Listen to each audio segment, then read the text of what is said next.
Feminism for me is just being able to be the woman that you want to be without anybody else telling you that you should be one way or the other.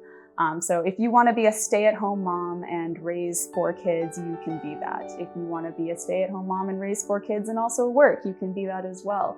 If you want to wear pink and do a lot of weightlifting, you can do both of those things. So it's this ability to be able to hold things that might seem like they're opposing. So you can do one thing, but also do the complete opposite thing. I grew up with a mother who is just a mother, and that was her job. Like, she had jobs up until she had kids, but then she decided that she wanted to stay at home and be a homemaker and take care of her kids. I've had professors in undergraduate and graduate school who have showed like a really wide range of like who they can be as a woman. So that was really inspiring for me to see that, because growing up in Alabama, I kind of assumed that you could only be one thing or the other. I didn't know that you could actually work and also have kids. Like, I had this idea in my head that you were only able to be one thing. But if I lay down and I play dead and I stay dead, maybe you'll get sick of being the monster out of my head, under my bed. So I use a lot of pink in my work, and pink is sort of the quintessential feminine color. Like, if you think of girl,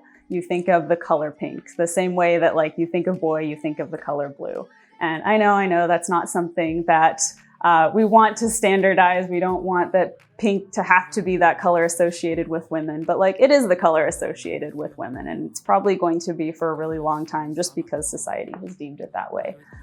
And so a lot of my work is using this pink as something that can be powerful. So instead of pink being something that's frilly and nonsensical, it's actually something that has like a really powerful connotation. One of my pieces that I've recently made is this giant charm bracelet. It's probably 10 or 15 feet long.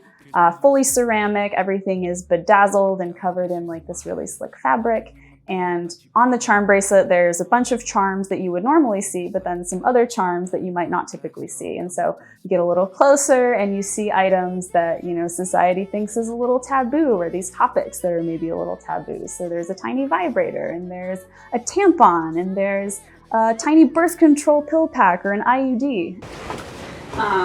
So this is where I paint things. So there's a chessboard, and I've bedazzled some chess pieces for it. The really, really shiny ones are nail polish layers, and then some are paint, some are eyeshadow mixed in. So if you see like the sparkly ones, that's because there's some eyeshadow that's mixed into the paint. From the bruising, I feel like when I'm with you I'm losing. I feel like you think that this amusing. So I painted a mural for Studio 13 back in 2020 or 2021, I believe. So during the pandemic, that was a project where I was approached by the Iowa City downtown district, and they asked me to work with the owner of Studio 13 and develop a mural that would work for their exterior. So it's a really unsightly alley, and they wanted a way to bring it to life a little bit more, kind of make it a beacon in the night so that people would flock to it, and also just to increase like the safety of Studio 13. Like a dawn, never really know just what you want. With you I don't ever feel calm.